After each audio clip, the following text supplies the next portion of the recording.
আমি শুধু ভাবছি আমার জন্য কোনো ভাবনা করতে হবে না বাবা।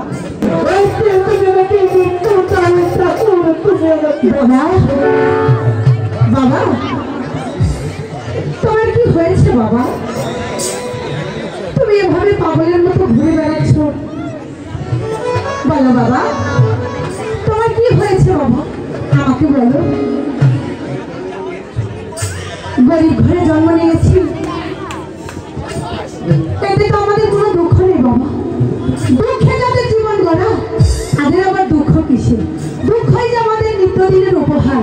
সেই দুঃখকে নিয়ে তুমি যদি এত মন খারাপ করে ঘরে বসে থাকো তাহলে তো হবে না বাবা। দুঃখকে যে আমাদের জয় করতে হবে। বলো বাবা। আমি আমার জন্য ভাবছি না মা, আমি শুধু ভাবছি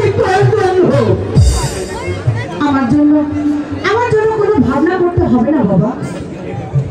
তুমি যেভাবে থাকবে আমিও তোমাদের সঙ্গে সেভাবেই থাকবো।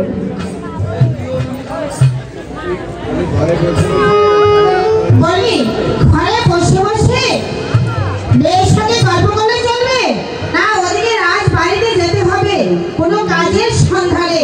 কাজ না করলে যে আমাদের না খেয়ে মরতে হবে, সেটা কি খেয়াল আছে? ঘরে চলো, খাবে।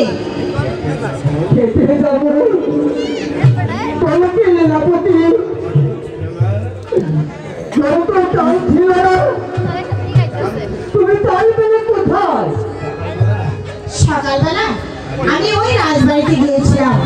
রানীমা আমাকে দেখে বললো, আলো মা তোর মুখটা এত শুকনো কেন?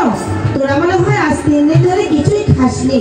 তাই আমাকে দেখে ওই রানীমা আমাকে কিছু চাউল দিয়েছে, তাই আমি সকালবেলা রান্না করেছি। তোমরা ঘরে চলো, খেয়ে নেবে। চল ভালো, তুই আমার সঙ্গে চল।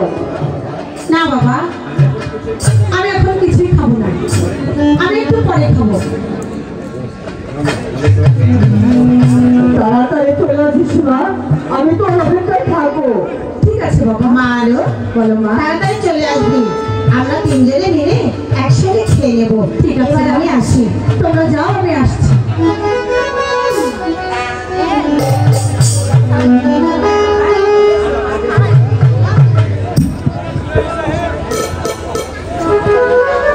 মা বাবা গেল খানা খেতে, আমার তো আর মন চায় না, কিন্তু কি করব?